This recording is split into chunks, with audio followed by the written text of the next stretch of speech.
Good morning everyone.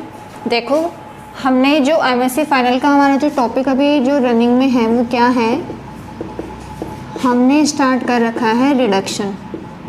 ठीक है ना, जो आपका यूनिट 3 है, इसमें हमने रिडक्शन क्या होता है, कितने टाइप की रिएक्शंस होती है, जिसमें हमने क्या क्या कवर किया है। सबसे पहले रिडक्शन हमने हाइड्रोकार्बन का किया था, जिसमें हमने क्या देखा कि जो हाइड्रोकार्बन का रिडक्शन है उसमें हमने सबसे पहले एल्केन का रिडक्शन लिया। एल्केन का जो रिडक्शन है वो हम कैटालाइटिक हाइड्रोजनेशन से भी करवा सकते हैं। तो हमने जो फर्स्ट टाइप लिया था हाइड्रोकार्बन एल्केन में, जो हमने फर्स्ट टाइप लिया था वो क्या लिया था, कैटालाइटिक हाइड्रोजनेशन। कैटालाइटिक हाइड्रोजनेशन में हमने ये देखा कि जो कैटालाइटिक हाइड्रोजनेशन है वो दो टाइप का होता है, होमोजेनियस और हेट्रोजेनियस। होमोजेनिसिटी हेट्रोजेनिसिटी डिसाइड की जाती है स्टेट के बेस पर कि जो हमारा कैटलिस्ट है और जो हमारा सबस्टेट है उन दोनों का स्टेट क्या है, दोनों का फेस क्या है। समझ रहे हो ना। फिर हमने क्या किया सबसे पहले हमने हेट्रोजेनियस हाइड्रोजनेशन लिया। हेट्रोजेनियस हाइड्रोजनेशन में हमने देखा कि जो कैटलिस्ट है वो क्या काम करता है, सरफेस प्रोवाइड करने का काम करता है। जैसे ही वो सरफेस प्रोवाइड करेगा उस पर हाइड्रोजन एडजॉर्ब हो जाती है। फिर वहाँ जो ऑर्गेनिक सबस्ट्रेट जिसका हमें रिडक्शन करना है, लाइक एल्केन का यहाँ हमें करना है, तो एल्केन का भी उस सरफेस पर आकर क्या हो जाएगा, एब्जॉर्प्शन। फिर धीरे धीरे जो हाइड्रोजन कैटलिस्ट के सरफेस पर आई थी वो उस सरफेस को छोड़कर ट्रांसफ़र हो जाती है उस ऑर्गेनिक कंपाउंड पर। ये हमने देखा था। फिर हमने ये कहा कि जो कैटालाइटिक हाइड्रोजनेशन है वो सिन हाइड्रोजनेशन होता है, जो दोनों H जुड़ती है वो सेम साइड में जुड़ती है, उनका सिन एडिशन होता है। तो हमने एग्जाम्पल के थ्रू देखा कि जो सिस एल्कीन है उनमें जब सिन एडिशन दोनों हाइड्रोजन का होता है तो हमें मेसो कंपाउंड मिलते हैं, और जब हम ट्रांस एल्कीन का हाइड्रोजनेशन करते हैं तो हमें पेयर ऑफ एनेंशियोमर मिलते हैं। ठीक है, ये सब हमने डिस्कस किया था। फिर हमने कल क्या पढ़ा, होमोजेनियस हाइड्रोजनेशन। होमोजेनियस हाइड्रोजनेशन के लिए मैंने कहा कि सबसे अच्छा कैटलिस्ट जो है विल्किंसन कैटलिस्ट, हम as a homogeneous hydrogenation catalyst के रूप में वहाँ पर उसको यूज़ करते हैं। फिर हमने क्या देखा कि जो विल्किंसन कैटलिस्ट है वो एक 16 इलेक्ट्रॉनिक स्पीशीज़ होता है, रोडियम का कॉम्प्लेक्स होता है। यही तो था, रोडियम का कॉम्प्लेक्स था जिसमें 3 ट्राइफेनिल फॉस्फेन लिगेंड भी थे। यही था विल्किंसन कैटलिस्ट। तो ये जो कैटलिस्ट है एक 16 इलेक्ट्रॉनिक स्पीशीज़ की तरह बिहेव करता है, ये हमने देखा। फिर हमने आपको एक टर्म बताई थी ऑक्सीडेटिव एडिशन, कि जब इसका स्टेप हम फॉलो करते हैं, फर्स्ट स्टेप में H2 ऐड होता है। ठीक है, जब हाइड्रोजन यहाँ जुड़ती है तो हमने क्या देखा कि हाइड्रोजन जुड़ने के बाद जो रोडियम पहले +1 में था वो अब +3 ऑक्सीडेशन स्टेट में चला गया है। मतलब इस स्टेप में क्या हुआ है, ऑक्सीडेटिव एडिशन हुआ है। ठीक है, फिर हमने क्या किया, नेक्स्ट स्टेप में हमने सॉल्वेंट ऐड किया। तो सॉल्वेंट को बाइंड होने के लिए कोई वैकेंट साइट चाहिए, तो हमने वहाँ से एक बल्की लिगेंड को बाहर किया जो कि ट्राइफेनिल फॉस्फीन है। किसी भी एक ट्राइफेनिल फॉस्फीन को आप वहाँ से हटाते हो और वहाँ सॉल्वेंट आके बाइंड हो जाता है। ये हमने किया था। फिर हमने एल्केन का इंसर्शन किया। अब एल्कीन जब बाइंड होगा तो वहाँ से किसी ग्रुप को बाहर निकलना है, तो बाहर कौन होता है, सॉल्वेंट। अब जो वैकेंट साइट सॉल्वेंट ने प्रोवाइड की है वहाँ पर आकर उस एल्कीन का हो जाता है इंसर्शन। एल्कीन के पास जो पाई इलेक्ट्रॉन डेंसिटी होती है वो उस पाई इलेक्ट्रॉन डेंसिटी की हेल्प से मेटल के साथ जाकर बाइंड होता है। मतलब एक 2 इलेक्ट्रॉन स्पीशीज़ की तरह वो बिहेव करता है, क्योंकि एक पाई बॉन्ड में 2 इलेक्ट्रॉन होते हैं। ठीक है, फिर क्या हुआ, एल्केन जाके बाइंड हो गया। अब जो स्पीशीज़ है वो 18 इलेक्ट्रॉनिक स्पीशीज़ ही है। ठीक है, फिर हमने क्या किया कि जो कैटलिस्ट जिस पर हाइड्रोजन का एडिशन हुआ था ऑक्सीडेटिव एडिशन के थ्रू, वो हाइड्रोजन कैटलिस्ट को छोड़कर ट्रांसफ़र होती है कहाँ, जो हमारा एल्केन है उस पर। ठीक है, जब हमने एक हाइड्रोजन को ट्रांसफ़र किया तो बनने वाले कॉम्प्लेक्स में हमने ये देखा कि वो कॉम्प्लेक्स अब 16 इलेक्ट्रॉनिक स्पीशीज़ की तरह बिहेव कर रहा है। ठीक है, अब जो 16 इलेक्ट्रॉनिक स्पीशीज़ होती है वो ऑक्सीडेटिव एडिशन भी दे सकती है और रिडक्टिव एलिमिनेशन भी दे सकती है। यहाँ अब क्या होना है वो हमें देखना है। तो हमने क्या देखा कि जो एल्कीन था जिस पर एक हाइड्रोजन ट्रांसफ़र हो चुका है उस पर दूसरा H भी ट्रांसफ़र होके वहाँ से एल्केन का मॉलिक्यूल जो है रोडियम को छोड़ के वहाँ से बाहर निकल जाता है, एलिमिनेट हो जाता है। ठीक है, तो अब जो 16 इलेक्ट्रॉनिक स्पीशीज़ थी वो कन्वर्ट हो जाती है 14 इलेक्ट्रॉनिक में। जो रोडियम +3 ऑक्सीडेशन स्टेट में था वो कन्वर्ट हो जाता है +1 ऑक्सीडेशन स्टेट में। मतलब 16 इलेक्ट्रॉनिक स्पीशीज़ का क्या हुआ है, यहाँ रिडक्टिव एलिमिनेशन हुआ है। फिर जो 14 इलेक्ट्रॉनिक स्पीशीज़ है वो PPSC ट्राइफेनिल फॉस्फीन लिगेंड को फिर से एक्सेप्ट कर लेती है और एक एक्टिव स्पीशीज़ 16 इलेक्ट्रॉनिक स्पीशीज़ में कन्वर्ट हो जाती है। वापस से यही साइकिल कंटिन्यू हो जाता है, जो टॉलमान्स कैटालाइटिक लूप के नाम से भी इसको जाना जाता है। ठीक है, ये सब हमने कल डिस्कस किया था। फिर हमने कुछ प्रॉपर्टी डिस्कस की थी विल्किंसन कैटेलिस्ट की, कि ये एक बल्की कैटेलिस्ट है। क्यों? क्योंकि इसके साथ 3 बल्की लिगेंड होते हैं ट्राइफेनिल फॉस्फीन। ठीक है, तो ये क्या करता है, जब कोई कंपाउंड लिया जाता है रिडक्शन के लिए तो ये उस डबल बॉन्ड को रिड्यूस करना प्रीफर्ड करेगा जो लेस हिंडर्ड हो, क्योंकि ये खुद बल्की है। ठीक है, लेस हिंडर्ड का इसने रिडक्शन कर दिया। फिर हमने क्या डिस्कस किया था, कैटालाइटिक इनहिबिटर एथिलीन को कहा जाता है। क्यों कहा जाता है? क्योंकि जब उसका रिडक्शन किया जाता है विल्किंसन कैटेलिस्ट से, ठीक है, तो जिस स्टेप में एल्कीन का इंसर्शन होता है उस स्टेप में एथिलीन सबसे छोटा एल्कीन होने के कारण उसका जो कोऑर्डिनेशन है मेटल के साथ वो काफ़ी स्ट्रॉन्ग होता है। तो जब रिडक्टिव एलिमिनेशन का स्टेप आता है तो वो वहाँ से इजीली रिमूव नहीं हो पाता है, इसलिए एथिलीन को विल्किंसन कैटेलिस्ट में कैटालाइटिक इनहिबिटर के नाम से जाना जाता है। ठीक है, फिर हमने विल्किंसन कैटेलिस्ट के कुछ एग्जांपल्स लिए थे जो आपको अच्छे से पता है, कल हमने डिस्कस कैसे किया था। आज जो हम स्टार्ट करने वाले हैं कैटालाइटिक हाइड्रोजनेशन के बाद एल्केन का जो सेकेंड रिडक्शन है वो क्या है। फर्स्ट था कैटालाइटिक हाइड्रोजनेशन, जिसमें हमने क्या क्या डिस्कस किया, होमोजीनियस और हेट्रोजीनियस। ठीक है ना। आज जो सेकेंड हम पढ़ने वाले हैं वो है reduction with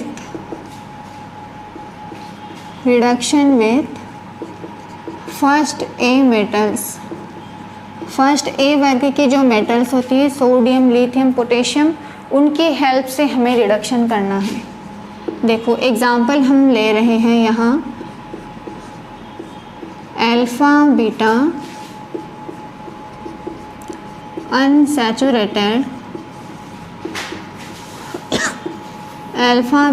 unsaturated ketone.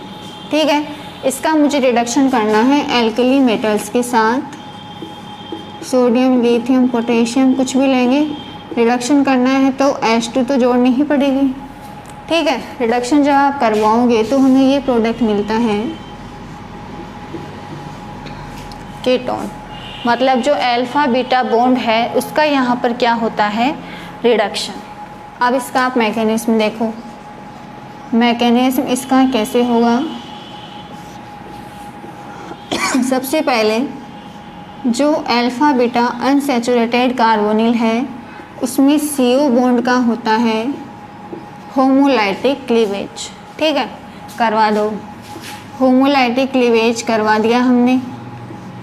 2 radical बन गए अपने पास, ऑक्सी रेडिकल और कार्बन रेडिकल। ठीक है, एल्कली मेटल्स हम यूज़ कर रहे हैं, मतलब वो इलेक्ट्रॉन डोनर की तरह बिहेव करेगी, इलेक्ट्रॉन दे देगी। सोडियम ले लिया, इलेक्ट्रॉन दे दिया इसने, इलेक्ट्रॉन को कौन लेगा सबसे पहले, oxy radical, due to high reactivity. ठीक है ना, मोर रिएक्टिव होने के कारण इसने उस इलेक्ट्रॉन को ले लिया और एनायन यहाँ पर बना लिया। ठीक है ना, अपने पास आ गया रेडिकल। अब अगर मैं इसकी रेजोनेटिंग स्ट्रक्चर बना दूँ तो ऐसे बनेगी क्या,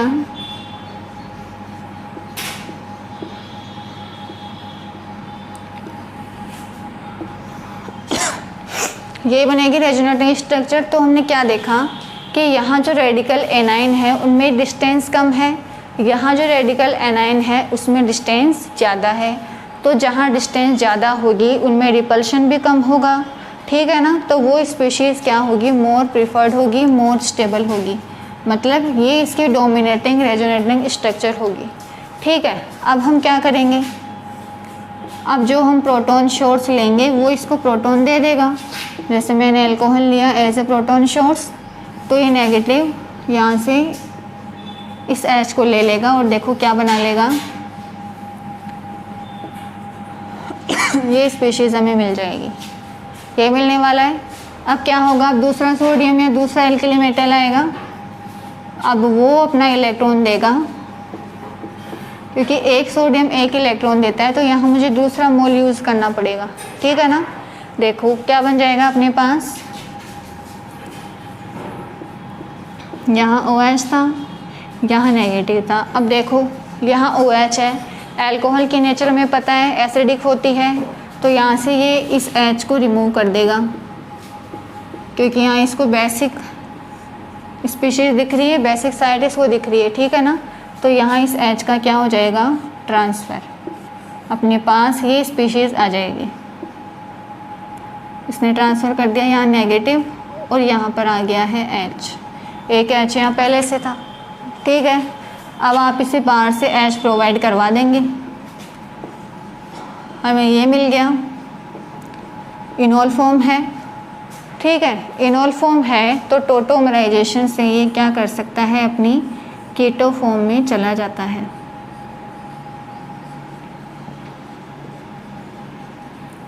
ये इसका सिंपल सा एक मैकेनिज्म है जो आप लोगों को समझ में आ रहा होगा अच्छे से, ठीक है ना।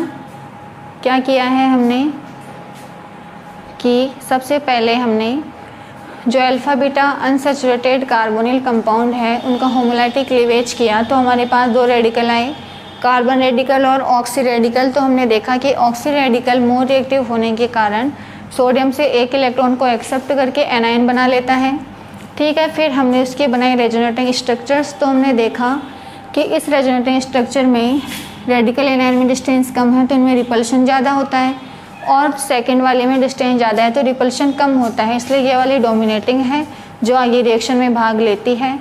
तो वो क्या करेगी, जहाँ एनायन है ऑक्सी एनायन, वो प्रोटॉन सोर्स से प्रोटॉन को एक्सेप्ट कर लेता है, ये इसने एक्सेप्ट कर लिया है, ठीक है। अब जो दूसरा रेडिकल है वो क्या करेगा, दूसरे सोडियम से एक इलेक्ट्रॉन एक्सेप्ट करेगा, एक इलेक्ट्रॉन लेकर वो भी किस में कन्वर्ट हो जाएगा, एनायन में, ठीक है ना।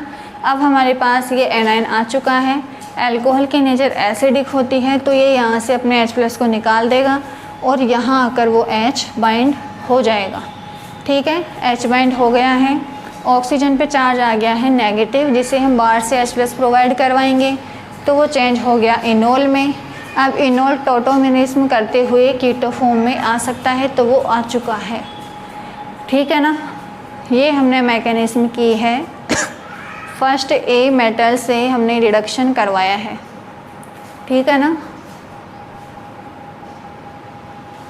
ठीक है। तो ये जो हमारा टॉपिक है ये हमने देखा कि जो alpha beta unsaturated carbonyl compound है वो किस में कन्वर्ट हो गया है, एक नॉन कॉन्जुगेटेड कार्बोनिल में कन्वर्ट हो चुका है, समझ रहे हो आप, ठीक है। अब जो हमारा नेक्स्ट जो रिडक्शन का टाइप है वो है रिडक्शन विथ डाईइमाइड, ये हमारा सेकंड टाइप था रिडक्शन का आफ्टर कैटालाइटिक हाइड्रोजनेशन, ठीक है ना।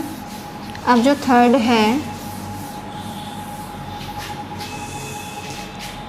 थर्ड है वो क्या है, सी, क्या है, रिडक्शन विथ डाईइमाइड। डाईइमाइड से हमें अब क्या करवाना है, रिडक्शन। देखो डाईइमाइड होता क्या है, सबसे पहले वो देखो, हाइड्रोजन है, हाइड्रोजन का जब ऑक्सीडेशन किया जाता है, हाइड्रोजन परऑक्साइड से मान लो मैं ऑक्सीडेशन करवा रही हूँ, ठीक है। जब इसको ऑक्सीडेशन करवाया जाता है तो मुझे ये स्पीशीज़ मिलती है, इस स्पीशीज़ को कहा जाता है डाईइमाइड। समझ रहे हो ना डाईइमाइड क्या होता है, जब हाइड्रोजन का ऑक्सीडेशन किया जाता है तो जो स्पीशीज़ बनती है वो डाईइमाइड कहलाती है। अब ऑक्सीडेशन होता कैसे है वो हमें अच्छे से पता है, देखो ये H2O2 है अटैक करेगा, OH माइनस यहाँ से बाहर निकलेगा। ठीक है, हमने एमीन का किया था ना, ये एमीन की तरह ही तो है। ये लो, यहाँ पर जुड़ गया है OH, निकल गया था OH माइनस, यही हुआ था ना। अब ये H इसके साथ मिलके H2 बना लेगा और हमें क्या मिल जाएगा, NaOH, ये मिलेगा ना। अब ये रेजोनेंस करके यहाँ से इस OH को भी बाहर निकाल देगा, हमें मिल जाएगा NH डबल बॉन्ड NH, और यहाँ आ गया है पॉजिटिव। इस पॉजिटिव को हटाने के लिए इस H प्लस को बाहर निकालेगा, तो हमें मिल जाएगा NH डबल बॉन्ड NH, यानी कि डाईइमाइड। सिंपल सा रिएक्शन है, वैसे बताने की ज़रूरत ही नहीं थी, लेकिन फिर भी क्या पता किसी को नहीं आता हो। ठीक है, तो हमने हाइड्रोजन से, हाइड्रोजन का जब ऑक्सीडेशन H2O2 के साथ किया जाता है तो हमें क्या मिलता है, हमें मिलता है डाईइमाइड। ये डाईइमाइड ऑक्सीडेशन रिडक्शन में पार्टिसिपेट करता है एल्कीन के साथ और उसे कन्वर्ट कर देता है एल्केन में। समझ रहे हो ना। देखो अब कैसे क्या मैकेनिज्म होता है वो हमें अब देखना है। ये समझ में आ गया होगा, है ना। अब देखो हम डायरेक्ट जो डाईइमाइड है उसका यूज़ करते हुए कैसे रिडक्शन करेंगे एल्कीन का, वो देखो। जैसे कोई एल्कीन है, रिएजेंट में हमें दिया गया है N2H2। N2H2 समझ रहे हो ना कैसा स्ट्रक्चर है इसका। ठीक है, और हमें जो प्रोडक्ट है वो मिलता है, ये सिन एडिशन होता है। कैसे होता है वो अभी मैकेनिज्म से पता चलेगा। देखो मैकेनिज्म क्या रहेगा इसका, ये एल्कीन है और ये डाईइमाइड है, ये होता है डाईइमाइड। तो क्या होगा, हाइड्रोजन का यहाँ पर होगा शिफ्ट। समझ रहे हो ना। देखो हमें एक ट्रांजिशन स्टेट यहाँ देखने को मिलती है। क्या ट्रांजिशन स्टेट बनेगी,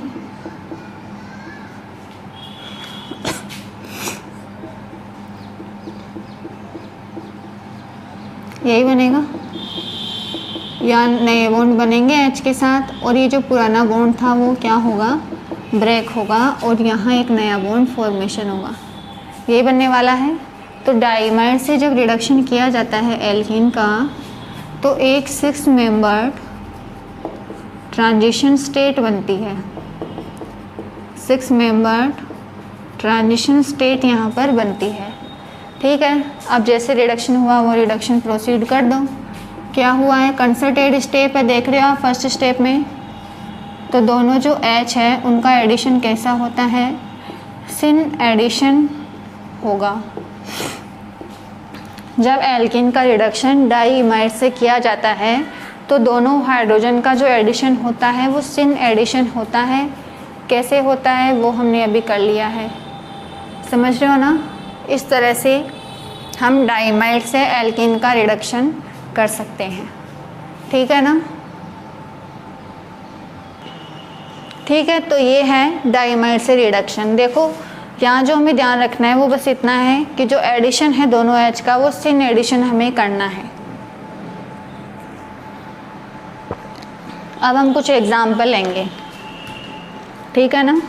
देखो एग्जाम्पल्स देखना, डायरेक्ट हमें सिन एडिशन करना है दोनों H का। देखो जैसे मैंने ये कोई रिएक्टेंट लिया है, ठीक है ना। जो रिएजेंट है वो मुझे दिया गया है N2H2। यहाँ पर डबल बॉन्ड है जिसका मुझे रिडक्शन करना है, समझ रहे हो।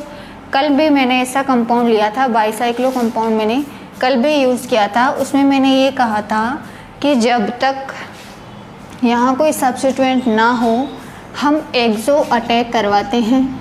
आने वाला ग्रुप एक्सो साइड से आता है, एंडो से नहीं आता है, ठीक है ना। तो आपको डिफ्रेंशिएशन करने के लिए मैं इनको N2D2 कर देती हूँ। H को ड्यूटेरियम से प्रतिस्थापित कर दिया है मैंने, ताकि जब मैं प्रोडक्ट बनाऊँ तो आपको पता चल जाए कि मैंने डी को एक्सो पे जोड़ा है या एंडो पे जोड़ा है। ठीक है, तो यहाँ पर जो डोमिनेटिंग प्रोडक्ट है वो क्या बनने वाला है, एक्सो। देखो जो दोनों एच आएंगे वो एक्सो से आएंगे। जो ये वाली साइट होती है ना, ये तो होती है एंडो, तो यहाँ तो जो एच थे यहाँ वो चले जाएंगे और जो डी है वो कहाँ आ जाएंगे, एंडो पर, सॉरी एक्सो पर। समझ रहे हो ना, हमें जो डी है उनको कहाँ पर लाना था, एक्सो पर लाना था, तो दोनों एक्सो पर प्रेजेंट हैं। ये क्या हो गया है, रिडक्शन बाइसाइक्लो कंपाउंड का। नेक्स्ट एग्जांपल देखो,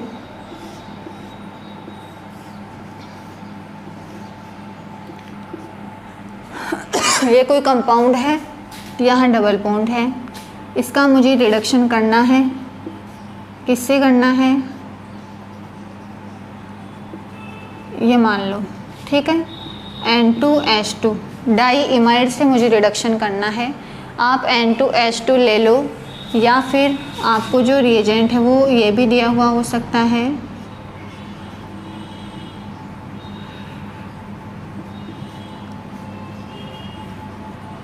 COOH, इसको हमें हीट करना है। हीट करने के बाद 2 CO2 बाहर निकल जाएंगे और जो ये वाले H है ये यहाँ आ जाएंगे, मतलब हमें ये मिल जाता है डाई इमाइड।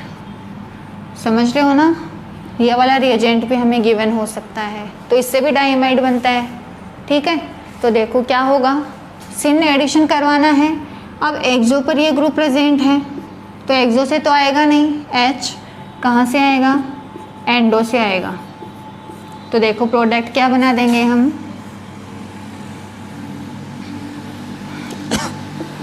प्रोडक्ट में एंडो पर तो आएंगे H,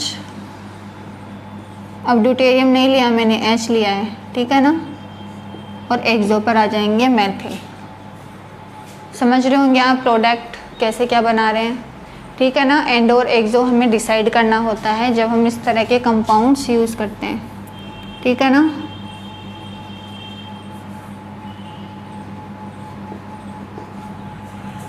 ये बन जाएंगे एंडो पे दोनों H आ जाएंगे, ठीक है। तो जब डाईइमाइड से रिडक्शन किया जाता है तो दोनों जो H हैं उनका एडिशन होता है सिन एडिशन, और हमें एक्सो एंडो को भी इन कंपाउंड्स में ध्यान में रखना होता है, तो वो भी आप यहाँ पर कर लेंगे।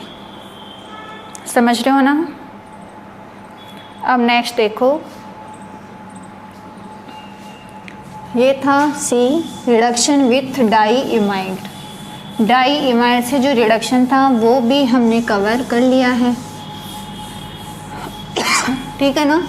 अब जो नेक्स्ट रिडक्शन है वो है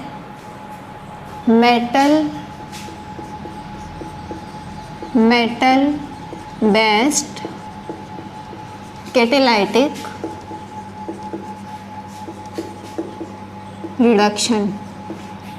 कुछ नहीं है, अब तक भी मेटल का यूज़ हो ही रहा था, तो अभी भी मेटल का यूज़ करते हुए हमें रिडक्शन करना है, ठीक है। तो सबसे पहला पॉइंट क्या है, अगर मुझे कॉन्जुगेटेड से आइसोलेटेड डबल बॉन्ड जनरेट करना हो, ठीक है, तो हेडिंग क्या है अपना, रिडक्शन ऑफ कॉन्जुगेटेड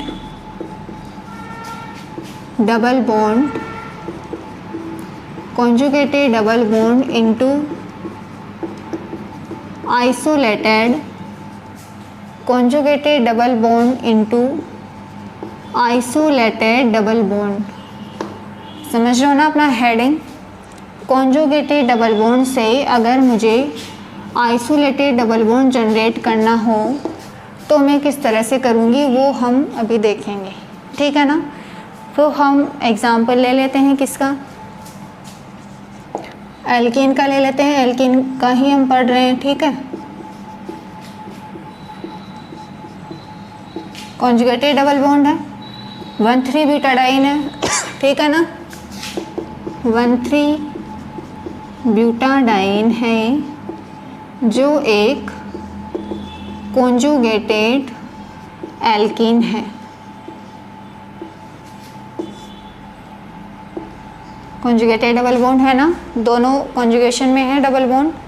इसका मुझे रिडक्शन करना है मेटल्स ऑब्वियस है, हम सोडियम लिथियम ये सब यूज़ करने वाले हैं। ठीक है, जब ये मेटल्स हम यूज़ करेंगे, ठीक है, in presence of liquid ammonia, ठीक है,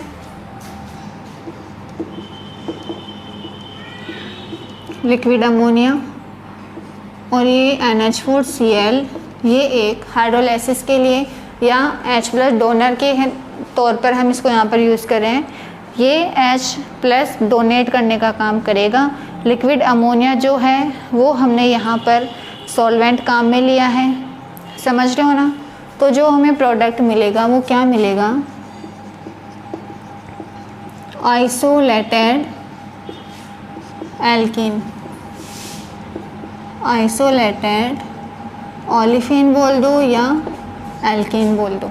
आइसोलेटेड है वो, कॉन्जुगेटेड नहीं है। तो देखो मैकेनिज्म देखो आप इसका, कैसे हम रिएक्शन को करवाएंगे। देखो मेटल प्रेजेंट है तो देखते समझ आना है कि जो मैकेनिज्म है वो कैसे होगा, इलेक्ट्रॉन ट्रांसफ़र से होगा, रेडिकल मैकेनिज्म से होगा, ठीक है ना। तो देखो कैसे करवाना है। CH2 डबल बॉन्ड, ये अपना कंपाउंड है। सबसे पहले तो इसका होमोलाइटिक क्लीवेज होगा, ठीक है ना। यहीं पे सोडियम ले लेते हैं। सोडियम हमें पता है 1 इलेक्ट्रॉन डोनर है, डोनेट कर दिया इसने 1 इलेक्ट्रॉन। यहाँ पर अपने पास 2 रेडिकल बन गए। देखो क्या बन गया, एक रेडिकल ने एक्सेप्ट कर लिया है इस इलेक्ट्रॉन को और कन्वर्ट हो गया है एनायन में, ठीक है ना। अब देखो रेडिकल एनायन में यहाँ पर क्या होगा, रिपल्शन होगा यहाँ। तो रिपल्शन होने की वजह से ये जो स्ट्रक्चर है वो डोमिनेटिंग नहीं है, तो ये जो बॉन्ड है इसका भी आगे क्या हो जाएगा, होमोलाइटिक क्लीवेज यहाँ पर हो जाएगा। देखो अपने पास क्या बन जाएगा, ये दोनों रेडिकल मिलके तो बॉन्ड बना लेंगे।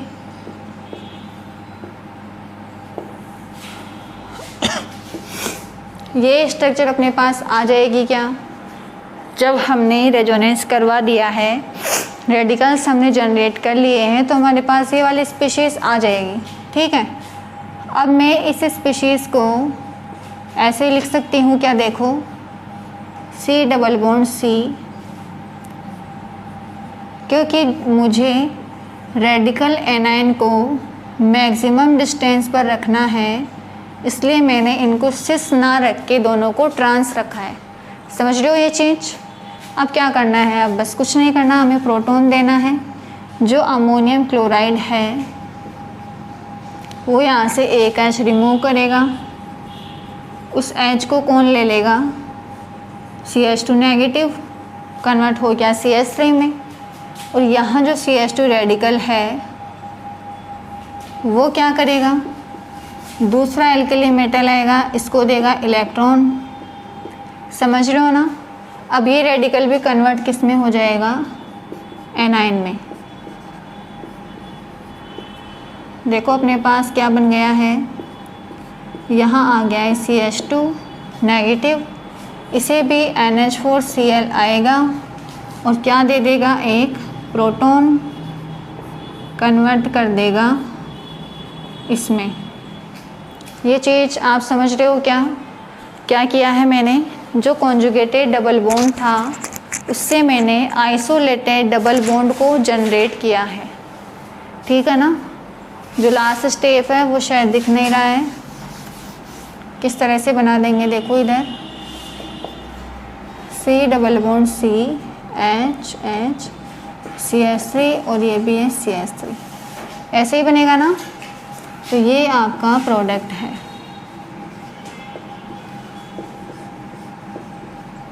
यहाँ से मैकेनिज्म देखो, इस तरह से ये मैकेनिज्म हम यहाँ पर कंप्लीट करेंगे।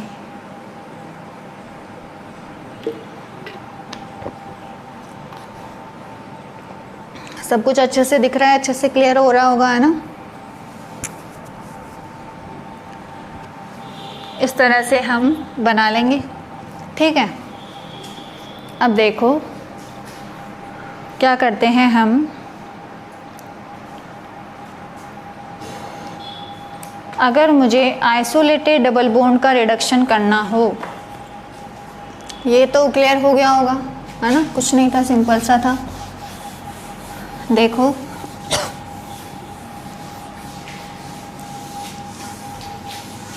कॉन्जुगेटेड से आइसोलेटेड डबल बॉन्ड का किया, तो ये जो रिएजेंट है वो कॉन्जुगेटेड का ही क्यों करता है, आइसोलेटेड का क्यों नहीं करता, ठीक है। तो इसके लिए हम क्या रीज़न देते हैं कि जो आइसोलेटेड डबल बॉन्ड है उसका जब रिडक्शन किया जाता है इस रिएजेंट से,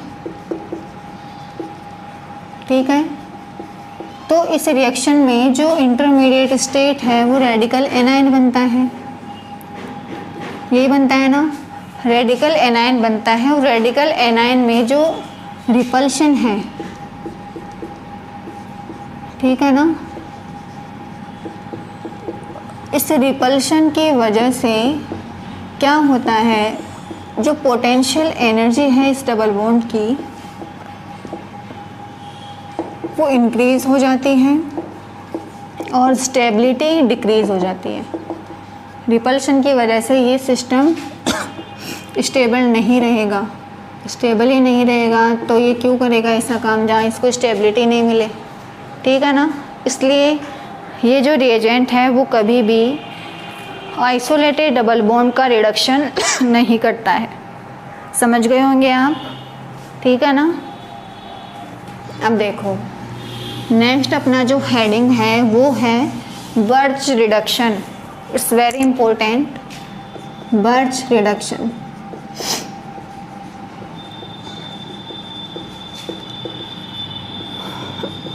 बर्च रिडक्शन, इसका जो यूज़ है वो जनरली एरोमेटिक कंपाउंड्स के लिए किया जाता है, ठीक है ना। एरोमेटिक कंपाउंड्स की रिडक्शन के लिए हम बर्च रिडक्शन को जनरली यूज़ करते हैं। तो देखो बर्च रिडक्शन में होगा क्या, सबसे पहले एरोमेटिक कंपाउंड में ले रही हूँ बेंजीन, बेंजीन ले लेते हैं जिस पर कोई सब्स्टिट्यूएंट नहीं जुड़ा हुआ है, इसका हमें रिडक्शन करना है, ठीक है। बर्च रिडक्शन में रिएजेंट जो है वो क्या लिया जाता है, sodium plus liquid ammonia, liquid ammonia as a solvent यहाँ पर बिहेव करता है, ठीक है। और जो प्रोटॉन डोनर है वो आप अमोनियम क्लोराइड ले लो या फिर अल्कोहल ले लो, मैंने अल्कोहल ले लिया है। तो जो प्रोडक्ट है वो हमें मिलता है 1,4-डाइईन, समझ रहे हो ना, 1,4-डाइईन यहाँ पर प्रोडक्ट हमें मिलता है। ये जो प्रोडक्ट है वो नॉन कॉन्जुगेटेड है, नॉन कॉन्जुगेटेड है, दिख रहा है आपको, नॉन कॉन्जुगेटेड डबल बॉन्ड हमें यहाँ पर मिलेगा, ठीक है। तो बेंजीन से या कह सकते हो एरोमेटिक कंपाउंड से या कह सकते हो कॉन्जुगेटेड डबल बॉन्ड से हमें नॉन कॉन्जुगेटेड डबल बॉन्ड यहाँ पर मिलता है, ठीक है ना। अब देखो 1,4 का ही यहाँ पर क्यों हुआ वो हम मैकेनिज्म से देखेंगे, ठीक है। क्या होगा देखो, सबसे पहले एल्कीन है, इसका होमोलैटिक क्लीवेज होना है सबसे पहले तो, ठीक है ना। देखो क्या हो जाएगा, जैसे ही होमोलैटिक क्लीवेज होगा रेडिकल्स बनेंगे, बन गए रेडिकल्स, ठीक है। अब इस रेडिकल को जो भी अपने पास जो भी अपने पास इलेक्ट्रॉन डोनर स्पीशीज़ है, जैसे यहाँ सोडियम है, वो इसको इलेक्ट्रॉन दे देता है और किसी भी एक रेडिकल को एनायन में कन्वर्ट कर देता है, यही होता है, ठीक है। अब क्या होगा, अब अगर हम इसकी रेजोनेटिंग स्ट्रक्चर्स ड्रॉ करें तो हमें अच्छे से पता है कैसे होती है।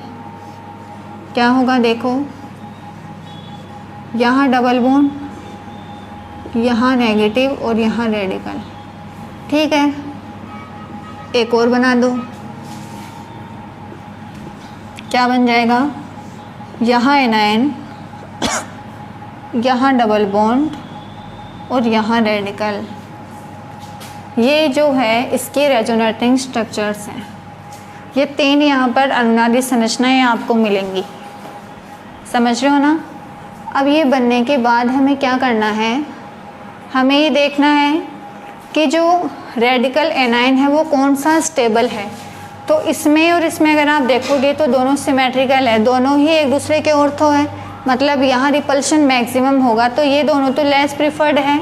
जो मोर प्रिफर्ड स्ट्रक्चर है वो कौन सी होगी, ये वाली मोर प्रिफर्ड, ठीक है ना। ये वाली हम यहाँ पर यूज़ करने वाले हैं। तो देखो इसी को यूज़ करते हुए नेक्स्ट स्टेप में यहाँ बना रही हूँ। क्या करना है, 1,4 पे रेडिकल एनाइन आ गया जहाँ रिपल्शन जो है वो मिनिमम है, ठीक है। अब क्या करना है, प्रोटॉन सोर्स आएगा, जो मैंने यहाँ लिया है इथेनॉल, इसको देगा प्रोटॉन, समझ रहे हो ना। यहाँ पर आ जाएगा प्रोटॉन, एक H पहले से था और एक H एल्कोहल से आ गया, ठीक है। यहाँ रेडिकल अपना मेंटेन है। अब क्या होगा, दूसरा सोडियम आएगा, वो इसे अपना इलेक्ट्रॉन देगा और इस रेडिकल को कन्वर्ट किस में कर देगा, एनाइन में, समझ रहे हो ना। एनाइन इसने बना दिया। अब जो प्रोटॉन सोर्स है वो यहाँ आएगा और इसको क्या दे देगा, अपना प्रोटॉन दे देगा और हमें ये वाली स्पीशीज़ मिल जाएगी। ये चीज़ आप लोग समझ रहे होंगे किस तरह से मैकेनिज्म हमने किया है, ठीक है। तो यहाँ जो प्रोटॉन डोनर है, जोरेनियम इथेनॉल ही ले, अमोनियम क्लोराइड भी यूज़ किया जा सकता था, ठीक है ना। तो देखो मैकेनिज्म कैसे करना है। सबसे पहले जो कॉन्जुगेटेड सबस्ट्रेट है हमारा, जैसे हमने यहाँ बेंजीन लिया है, उसका सबसे पहले होता है होमोलाइटिक क्लीवेज, ठीक है। होमोलाइटिक क्लीवेज होने के बाद बनते हैं रेडिकल्स, ठीक है। फिर उन रेडिकल्स को हम क्या करते हैं, जो एल्कली मेटल्स हैं वो इलेक्ट्रॉन देता है। इलेक्ट्रॉन को चूँकि दोनों ही कार्बन रेडिकल हैं तो कोई रिएक्टिविटी का कंसेप्ट यहाँ नहीं लगेगा। कोई भी कार्बन रेडिकल इस इलेक्ट्रॉन को एक्सेप्ट करके एनाइन बना लेगा, ठीक है। एनाइन बन चुका है। एनाइन बनने के बाद हमने इस रेडिकल एनाइन की अनुनादी संरचनाएं बनाई, रेजोनेटिंग स्ट्रक्चर्स हमने ड्रॉ की है। 3 रेजोनेटिंग स्ट्रक्चर्स हमने यहाँ पर देखी। तीनों में हमने ये देखा कि जो फर्स्ट और थर्ड है वो तो दोनों सेम है, क्योंकि रेडिकल एनाइन एक दूसरे के ऑर्थो है, जहाँ रिपल्शन जो है वो मैक्सिमम है, समझ रहे हो ना। लेकिन जो बीच वाली अनुनादी संरचना है उसमें रेडिकल एनाइन में डिस्टेंस मैक्सिमम है, इसलिए वहाँ रिपल्शन मिनिमम होगा। और ये वाली जो स्ट्रक्चर है वो डोमिनेटिंग रेजोनेटिंग स्ट्रक्चर होगी, जो आगे रिएक्शन में पार्टिसिपेट करेगी, ठीक है ना। तो मैंने आगे नेक्स्ट स्टेप में उसी अनुनादी संरचना को यूज़ करते हुए क्या किया है, जो हमारा प्रोटॉन सोर्स है वो उसे प्रोटॉन देगा। प्रोटॉन लेते ही एनाइन ने उस H को एक्सेप्ट कर लिया और न्यूट्रल हो गया, ठीक है। अब जो रेडिकल है नीचे पैरा पर, सॉरी जहाँ भी जो रेडिकल है वो क्या करेगा, इस सोडियम से दूसरे सोडियम से इलेक्ट्रॉन लेकर एनाइन बनाएगा और एनाइन किसी प्रोटॉन सोर्स से H को लेकर वहाँ भी क्या कर देगा, रिडक्शन कर देगा। समझ रहे हो ना आप ये चीज़, ठीक है। इस तरह से आप ये रिडक्शन एरोमेटिक रिंग्स का करवा सकते हो। ये चीज़ आप लोगों ने यहाँ पे समझ ली होगी, ठीक है।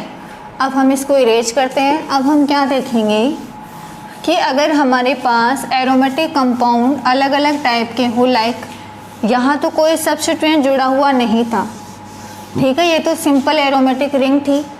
लेकिन अगर सब्स्टिट्यूएंट आ जाए तो किसकी रिएक्टिविटी ज़्यादा होगी। कहने का मतलब ये है कि मेरे पास एक एरोमेटिक कंपाउंड ऐसा है जिस पर इलेक्ट्रॉन विड्रॉइंग ग्रुप प्रेजेंट है, एक ऐसा कंपाउंड है जिसमें कोई ग्रुप प्रेजेंट नहीं है, और एक ऐसा एरोमेटिक कंपाउंड है जिस पर इलेक्ट्रॉन रिलीजिंग ग्रुप प्रेजेंट है। ये तीनों पॉसिबिलिटी हो सकती है ना, या तो कोई भी ग्रुप ना हो, या इलेक्ट्रॉन विड्रॉइंग ग्रुप हो, या इलेक्ट्रॉन रिलीजिंग ग्रुप हो। तो देखो हम जो रिएक्टिविटी है उसका आइडिया हम कैसे लगाते हैं। जस्ट स्टार्टिंग में मैंने एडिशन ऑफ इलेक्ट्रॉन आपसे डिस्कस किया था टॉल्विन से, तो वहाँ भी ये चीज़ मैंने डिस्कस की थी, यहाँ फिर से आ गया है। देखो हमने क्या देखा कि जब हम रिडक्शन करवाते हैं एरोमेटिक रिंग का, बर्च रिडक्शन जब करवाया जाता है तो जो इंटरमीडिएट होते हैं वो क्या बनते हैं, रेडिकल एनाइन बनते हैं। समझ रहे हो ना, रेडिकल एनाइन बनते हैं। तो एक बार मैंने इलेक्ट्रॉन रिलीजिंग ग्रुप ले लिया और एक बार मैंने इलेक्ट्रॉन विड्रॉइंग ग्रुप ले लिया। दोनों में ही मैंने ये जो पोजीशन होती है उसको इप्सो कहा जाता है और इसको तो पता ही है पैरा कहेंगे। समझ रहे हो ना, इप्सो पैरा। तो अभी मैंने एक लाइन क्या बोली है कि जब एरोमेटिक कंपाउंड्स का रिडक्शन किया जाता है तो हमें नॉन कॉन्जुगेटेड डबल बॉन्ड मिलते हैं। सिंपल है, वो ये वाला केस है। लेकिन जब हमारे पास यहाँ कोई सब्स्टिट्यूएंट जुड़ा हुआ हो तो हमें देखना पड़ता है कि अब रिडक्शन कहाँ होगा। देखो यहाँ दो कंडीशन है, या तो रिडक्शन इप्सो पैरा पर हो जाए या फिर रिडक्शन कहाँ हो जाए, ऑर्थो मेटा पर हो जाए, क्योंकि मैक्सिमम डिस्टेंस या तो इप्सो पैरा पे आएगी या ऑर्थो मेटा पे आएगी। दो ही कंडीशन है ना जहाँ मैक्सिमम डिस्टेंस होगी रेडिकल एनाइन की। अगर यहाँ यहाँ यहाँ और यहाँ अगर आप करना चाह रहे हो तो वो तो डोमिनेंट ही नहीं है, क्योंकि उसमें रिपल्शन मैक्सिमम है। तो रिपल्शन कम से कम 1/4 पोजीशन पे ही हो सकता है, तो रिडक्शन या तो यहाँ होगा या फिर यहाँ होगा, दो ही पॉसिबिलिटी है। ऐसे ही जब इलेक्ट्रॉन रिलीजिंग ग्रुप प्रेजेंट हो तब भी हमारे पास यही दो पॉसिबिलिटी आती है, या तो इप्सो पैरा पर हो या फिर ऑर्थो मेटा पर हो। समझ रहे हो ना। तो हमें अच्छे से पता है, अभी अभी हमने मैकेनिज्म में क्या देखा है कि जो मैकेनिज्म है उसमें इंटरमीडिएट क्या बनते हैं, रेडिकल एनाइन बनते हैं। ठीक है, तो रेडिकल एनाइन की स्टेबिलिटी के बेस पर हम इनकी रिएक्टिविटी को चेक करते हैं। कैसे, जैसे मान लो मैंने इप्सो पैरा पर रिडक्शन करवा दिया, ठीक है, तो इलेक्ट्रॉन विड्रॉइंग ग्रुप जब प्रेजेंट होते हैं तो वो कार्ब एनाइन की स्टेबिलिटी को बढ़ाते हैं। ये चीज़ हमें अच्छे से पता है। ठीक है, तो जब इलेक्ट्रॉन विड्रॉइंग ग्रुप प्रेजेंट हो किसी एरोमेटिक सिस्टम में तो वहाँ इप्सो पैरा रिडक्शन होता है। जब किसी एरोमेटिक रिंग में इलेक्ट्रॉन विड्रॉइंग ग्रुप प्रेजेंट हो तो वहाँ जो रिडक्शन होता है वो इप्सो पैरा होता है, क्योंकि वो बनने वाले कार्ब एनाइन को स्टेबल करता है। यहाँ पर इप्सो पैरा नहीं होता है, क्योंकि electron releasing group carb A9 की स्टेबिलिटी को डिक्रीज़ करते हैं। समझ गए होंगे आप, ठीक है ना। तो जब इलेक्ट्रॉन विड्रॉइंग ग्रुप हो तो जो रिडक्शन है वो इप्सो पैरा पर होगा, और जब इलेक्ट्रॉन रिलीजिंग ग्रुप हो तो रिडक्शन ऑर्थो और मेटा पर होगा। समझ रहे हो ना, इसमें ये वाला डोमिनेटिंग नहीं है, क्योंकि इससे मोर स्टेबल हमें ये वाला मिलता है, तो ये वाला क्यों करेगा, यही करेगा ना, इसलिए यहाँ पर इप्सो पैरा होता है। और जब इलेक्ट्रॉन रिलीजिंग ग्रुप हो तो होता है ऑर्थो मेटा रिडक्शन। ये चीज़ आप लोगों को समझ में आ रही होगी, क्यों इप्सो पैरा होता है इलेक्ट्रॉन विड्रॉइंग के केस में और ऑर्थो मेटा क्यों होता है इलेक्ट्रॉन रिलीजिंग के केस में। ये कंसेप्ट हम कार्ब एनाइन की स्टेबिलिटी के बेस पर देते हैं। ठीक है ना। तो सबसे ज़्यादा रिएक्टिव कौन होगा इनमें से, इलेक्ट्रॉन विड्रॉइंग वाला, क्योंकि इंटरमीडिएट जो कार्ब एनाइन बनता है उसको स्टेबल करने के लिए यहाँ इलेक्ट्रॉन विड्रॉइंग ग्रुप प्रेजेंट होता है, इसलिए सबसे ज़्यादा स्टेबल फर्स्ट रहेगा, फिर सेकंड रहेगा, और सबसे कम इलेक्ट्रॉन रिलीजिंग वाला रहेगा, क्योंकि वो कार्ब एनाइन की स्टेबिलिटी को कम करता है। आई होप ये चीज़ें आप लोगों को समझ में आ रही होगी। तो हम क्या ये कह सकते हैं कि बर्च रिडक्शन में अगर किसी एरोमेटिक सिस्टम में इलेक्ट्रॉन विड्रॉइंग ग्रुप प्रेजेंट हो तो वो बर्च रिडक्शन की रेट को बढ़ाते हैं, कह सकते हैं ना ऐसा, क्योंकि वो कार्ब एनाइन को स्टेबल करते हैं। लेकिन अगर इलेक्ट्रॉन रिलीजिंग ग्रुप प्रेजेंट हो, इलेक्ट्रॉन विड्रॉइंग ग्रुप तो क्या करते हैं, रेट को बढ़ाएंगे और रिलीजिंग ग्रुप रेट को कम करेंगे, क्योंकि रिलीजिंग ग्रुप बनने वाले कार्ब एनाइन की स्टेबिलिटी को कम करते हैं। समझ गए होंगे आप ये चीज़, ठीक है ना। तो हम एरोमेटिक कंपाउंड की जो रिएक्टिविटी है वो इस बेसिस पर डिसाइड कर सकते हैं, ठीक है ना। अब हम कुछ एग्जांपल्स लेंगे, उनका हम करेंगे बर्च रिडक्शन, ठीक है ना। तो बस हमें ये देखना है कि जो ग्रुप लगा हुआ है एरोमेटिक सिस्टम पर वो विड्रॉइंग है या डोनेटिंग है, उसके बेस पर हमें इप्सो पेरा या ऑर्थो मेटा रिडक्शन करवा देना है, ठीक है ना। देखो सबसे पहले जो अपना एग्जाम्पल है ये है CONR2, CONH2 कुछ भी ले लो, ठीक है। क्या करना है, इसका हमें करवाना है बर्च रिडक्शन। या आपको रिएजेंट मिलने वाला है सोडियम लिक्विड अमोनिया इन इथेनॉल जनरली ETOH, ये सब मिलता है, ठीक है ना। NH4Cl भी मिल जाता है, कोई दिक्कत वाली बात नहीं है। देखो रिडक्शन मुझे करवाना है तो मुझे अच्छे से पता है कि जो CONH2 है वो विड्रॉइंग ग्रुप होता है कार्बोनिल प्रेजेंट होने की वजह से, इसलिए यहाँ पर जो रिडक्शन होगा वो इप्सो पेरा होगा। देखते ही पहचान जाना है ना, अब तो विड्रॉइंग ग्रुप है तो ये प्रोडक्ट यहाँ पर बना देंगे अपन डायरेक्ट, समझ रहे हो ना। ऐसे ही अगर मेरे पास बेंजोइक एसिड हो, ठीक है, बेंजोइक एसिड अगर हो तो भी हमें अच्छे से पता है कि ये जो बेंजोइक एसिड है वो एक विड्रॉइंग ग्रुप होता है, तो ये भी जो रिडक्शन देगा वो इप्सो पेरा ही देगा, समझ रहे हो ना। ऐसे आपको बहुत सारे एग्जांपल्स मिलेंगे, आपको उन सब का प्रोडक्ट बनाना है।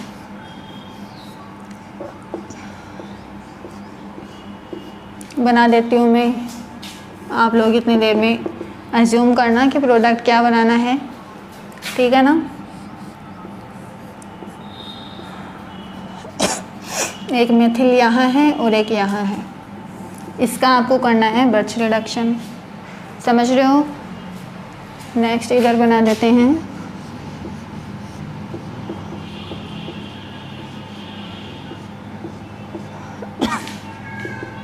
इसका भी हमें करना है बर्च रिडक्शन, ठीक है।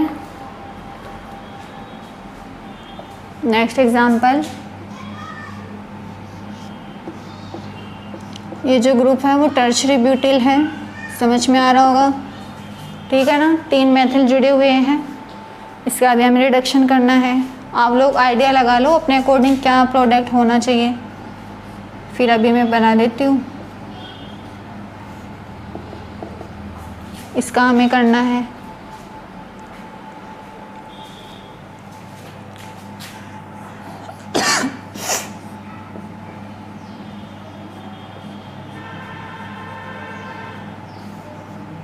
और इसका भी हमें करना है, इन सब का हमें करना है रिडक्शन। तो आप लोग सोचो क्या बनाना है, क्या बनना चाहिए, फिर अभी मैं बना देती हूँ।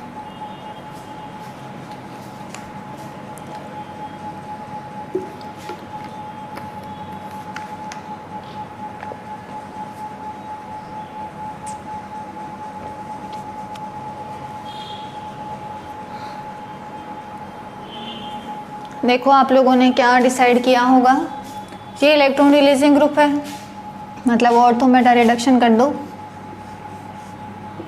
ये प्रोडक्ट बनना चाहिए क्या, यही बनना चाहिए। ये इसके लिए ऑर्थो पोजीशन है, ये इसके लिए मेटा है, यही होगा ना। इसका करना है, देखो अब 2 रिलीजिंग ग्रुप है तो दोनों के लिए ऑर्थो मेटा कंडीशन सेटिस्फाई होनी चाहिए, समझ रहे हो ना। अगर मैं इसका यहाँ से और इसका यहाँ से कर दूँ, ये इसके लिए ऑर्थो है, इसके लिए मेटा है, ये इसके लिए, ठीक है, ये इसके लिए ऑर्थो, ये इसके लिए भी ऑर्थो, समझ रहे हो ना। इस तरह से आप रिडक्शन करवा देंगे, समझ रहे हो ना। तो ये इसके लिए ऑर्थो है, ये इसके लिए भी ऑर्थो है, ये इसके लिए मेटा है, तो ये इसके लिए भी मेटा है, समझ गए ना।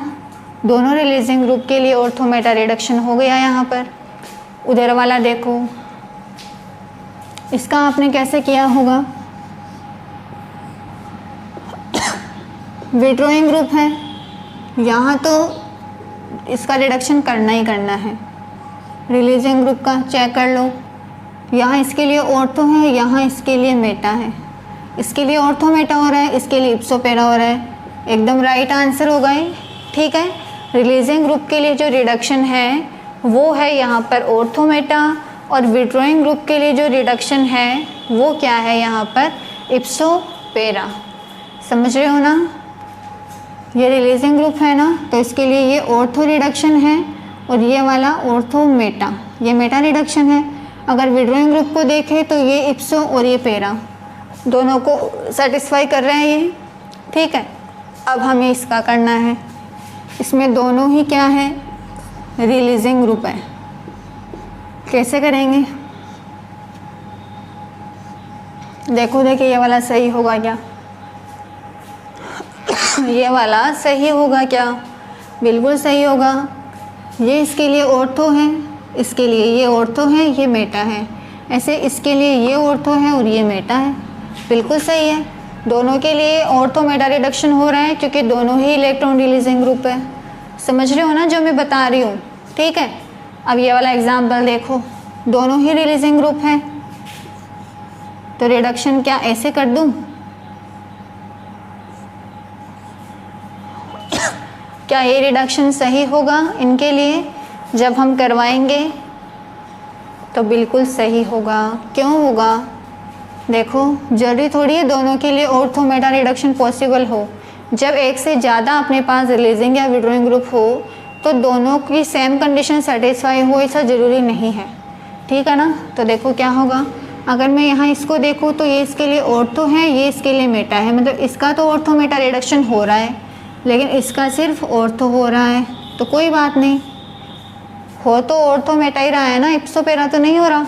समझ रहे हो ना? तो ये इसके लिए सूटेबल रिडक्शन होगा। नीचे जो कंपाउंड है उसका देखो, OMe, ठीक है। OMe रिलीजिंग ग्रुप है और मैथिल है वो भी रिलीजिंग ग्रुप है। अगर हम इनका रिडक्शन करवाएंगे तो देखो क्या बनेगा,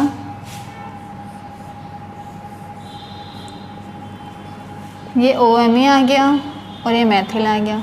ये इसके लिए ऑर्थो, ये इसके लिए मेटा, ये इसके लिए ऑर्थो, ये इसके लिए मेटा। हो रहा है रिडक्शन, समझ रहे हो ना? तो हमें इस रिडक्शन में सिर्फ सब्स्टिट्यूएंट की नेचर को नोटिस करना है कि सब्स्टिट्यूएंट इलेक्ट्रॉन रिलीजिंग लगा हुआ है या फिर इलेक्ट्रॉन विड्रॉइंग लगा हुआ है। उसके बेसिस पर हमें इप्सो पेरा या ऑर्थो मेटा रिडक्शन यहाँ पर करवाना है। समझ रहे हो ना? जब एक से ज़्यादा रिलीजिंग ग्रुप होंगे तो हम क्या करेंगे, हम ये देखेंगे कि जो ग्रुप प्रेजेंट है उनके लिए ऑर्थो मेटा रिडक्शन हो रहा है या नहीं। अगर दोनों रिलीजिंग है तो दोनों के लिए ऑर्थो मेटा हो रहा हो ऐसा ज़रूरी नहीं है, लेकिन अगर रिलीजिंग ग्रुप है तो उसके लिए इप्सो पेरा नहीं होना चाहिए। अगर इप्सो पेरा हो रहा है ना तो वो गलत है फिर, ठीक है ना। पॉसिबिलिटी ट्राई यही होगी कि या तो ऑर्थो हो रहा हो या मेटा हो रहा हो। अगर ऑर्थो मेटा दोनों हो रहा है तो बहुत अच्छी बात है, अगर दोनों में से कोई एक भी हो रहा है तो भी अच्छी बात ही है, ठीक है ना। मतलब इप्सो पेरा नहीं होना चाहिए रिलीजिंग के केस में, और विड्रॉइंग के केस में ऑर्थो मेटा नहीं होना चाहिए। आई होप आपको समझ में आ रहा है अच्छे से हम रिडक्शन कैसे करवाएंगे, ठीक है ना। तो देखो एक दो एग्जांपल और ले लेते हैं। जैसे हम पिरिडिन लेते हैं, समझ रहे हो ना। पिरिडिन जो होता है, पिरिडिन में जो नाइट्रोजन होता है उसका -I इफेक्ट लगता है, मतलब वो एक विड्रॉइंग ग्रुप की तरह बिहेव करता है। पिरिडिन याद है ना, 6 मेंबर रिंग में नाइट्रोजन, ठीक है। उसका मुझे बर्च रिडक्शन करवाना है, ये पिरिडिन है, बर्च रिडक्शन करवाना है।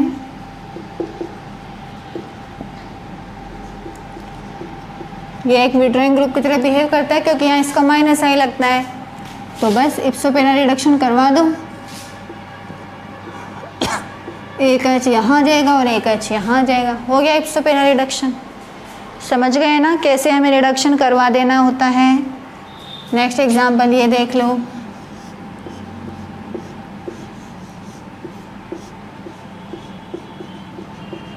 नेफ्थलीन का ही कोई डेरिवेटिव है जिसमें मैंने COOMe ये मैंने ग्रुप यहाँ जोड़ रखा है, समझ रहे हो ना। ये सेम रिएजेंट यहाँ हम यूज़ करेंगे। अब हमें रिडक्शन करना है, तो देखो हम क्या ट्राई करते हैं कि जब हम रिडक्शन करें तो अगर एरोमेटिक कंपाउंड है तो हम मैक्सिमम ट्राई ये करते हैं कि उसकी एरोमेटिसिटी डिस्टर्ब्ड ना हो, समझ रहे हो ना। लेकिन रिडक्शन तो ये ऐसा है कि कॉन्जुगेटेड को नॉन कॉन्जुगेटेड बना देता है। तो हम क्या सोचेंगे, क्या हम ट्राई करेंगे कि अगर ये विड्रॉइंग ग्रुप है ना तो हमें रिडक्शन इस तरह से करना है कि कम से कम एक रिंग में एरोमेटिसिटी मेंटेन रहे। तो आराम से मेंटेन रह सकती है, यहाँ तो कोई प्रॉब्लम ही नहीं है, क्योंकि जो रिडक्शन है वो कैसा होगा, इप्सो पैरा होना है, क्योंकि ये विड्रॉइंग ग्रुप है। ये इसके लिए इप्सो है, ये इसके लिए पैरा है। और इधर वाली रिंग में जो लेफ़्ट रिंग है उसमें एरोमेटिसिटी भी क्या है, मेंटेन है, समझ रहे हो ना। अगर मैंने ये एग्जाम्पल ले लिया,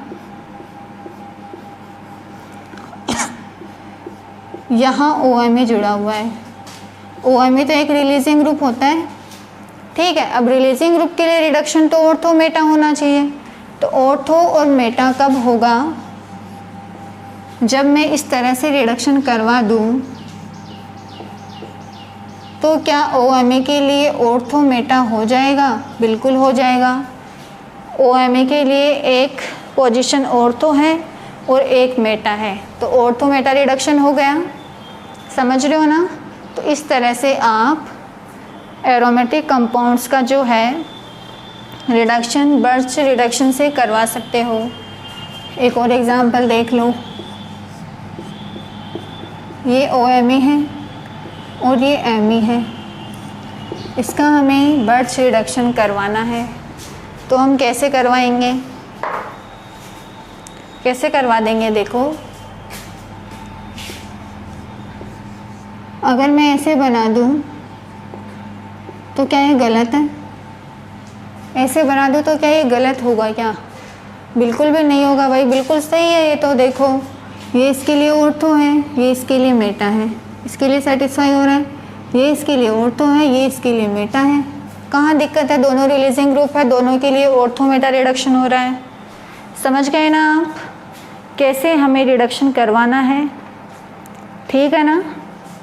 नेक्स्ट एग्जाम्पल देखो आप, जैसे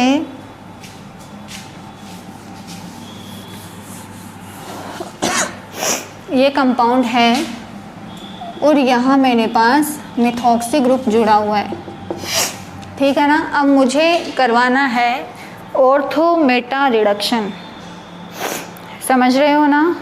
ऑर्थो मेटा रिडक्शन हमें यहाँ पर करवाना है। तो रिडक्शन हम कैसे करवाएंगे वो चीज़ आप देखो, ध्यान से देखोगे। अगर मैं इसके लिए रिडक्शन करवाती हूँ, ठीक है, तो ये conjugated double bond non conjugated में कन्वर्ट करना है, समझ रहे हो ना। देखो क्या बनने वाला है अपने पास, ये यहाँ पर रिलीजिंग ग्रुप है, इस रिंग के लिए ये दोनों बॉन्ड रिलीजिंग ग्रुप है ना, इस रिंग के लिए ये और ये एक रिलीजिंग ग्रुप का काम करेंगे, क्योंकि यहाँ भी रिलीजिंग ग्रुप ही है, ठीक है ना। तो जब मैं इस रिंग का रिडक्शन करूँगी तो ऑर्थो मेटा रिडक्शन मुझे करवाना है। देखो क्या बनना चाहिए, इस रिंग के लिए, इस बॉन्ड के लिए ऑर्थो तो ये वाला है, ठीक है, और मेटा ये वाला है, मतलब ये वाला रिडक्शन होगा। ये चीज़ आप लोगों को समझ में आ रही है ना, मैंने क्या किया है, ये वाला रिडक्शन मैंने यहाँ पर कर दिया है, समझ रहे हो ना, ठीक है। जब मैंने इस रिंग के लिए इनको रिलीजिंग ग्रुप माना तो इस रिलीजिंग ग्रुप के लिए ये ऑर्थो है और ये वाला मेटा है, ऐसे इसके लिए ये ऑर्थो ये मेटा है, तो ये वाला रिडक्शन हो जाएगा ना, समझ रहे हो ना। लेकिन अगर मैं इस रिलीजिंग ग्रुप के अकॉर्डिंग रिडक्शन करती तो मेरे पास ये प्रोडक्ट आता, इसके लिए ये वाला ऑर्थो है, समझ रहे हो ना, मतलब रिडक्शन यहाँ होगा, इस बॉन्ड का होगा, ठीक है ना, ये ऑर्थो और ये मेटा, समझ रहे हो ना। इस OMe के लिए ये ऑर्थो है और ये मेटा है, समझ रहे हो, इसके लिए तो रिडक्शन यहाँ हो जाएगा। और हमें ये मिल जाएगा। तो दोनों चीज़ें पॉसिबल है, लेकिन डोमिनेटिंग कौन सी है? जिसमें एरोमेटिसिटी मेंटेन हो। ऑब्वियस है कि कॉन्जुगेटेड से non conjugated double bond generate होगा तो पूरे सिस्टम में तो एरोमेटिसिटी नहीं रहेगी, लेकिन हम मैक्सिमम ट्राई ये करेंगे कि कम से कम एक रिंग में एरोमेटिसिटी मेंटेन रहे। तो यहाँ मेंटेन है, समझ रहे हो ना? Aromaticity maintain in one ring, इसलिए ये वाला जो प्रोडक्ट है वो यहाँ पर डोमिनेटिंग प्रोडक्ट होगा, और जो राइट वाला प्रोडक्ट है उसमें दोनों रिंग में एरोमेटिसिटी डिस्टर्ब्ड है, इसलिए वो यहाँ पर प्रोडक्ट नहीं बनेगा। समझ गए ना? तो ये आपका आज का लेक्चर यहीं पर कंप्लीट है, जिसमें हमने बर्च रिडक्शन को पढ़ा है। कल हम इसके और ज़्यादा एग्जाम्पल डिस्कस करेंगे, ठीक है ना, ताकि आपको बर्च रिडक्शन बिल्कुल क्लियर हो जाएगा। अभी आज का लेक्चर हम यहीं तक रखते हैं, ठीक है ना? ठीक है, आप लोग पढ़ लेना इसको, कल मिलते हैं।